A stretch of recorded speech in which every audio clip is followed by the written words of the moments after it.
Polling booth పోయి ఓటేద్దామంటే కాళ్ళు నొప్పులు. తాత తాత తాత ఎవడురా నువ్వా? ఎలక్షన్ లో నిలబడున్నా తాత. అందుకేనా ఈ ఓవర్ యాక్షన్? నిన్నే విధిగా చూడలేకపోతున్నా తాత. అయితే కళ్ళు మూసుకో. ఇది మన పంచలేకూడదు. నిన్ను నా చేతులతో పోలింగ్ బూత్ ఎత్తుకొని పోతా తాత.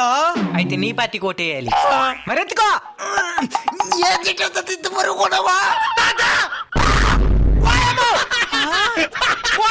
నిన్నెత్తుకునేదానికా? నిన్ను నా భుజాల మీద నేను ఎత్తుకొని పోతాను తాత పోలింగ్ బూత్ కా.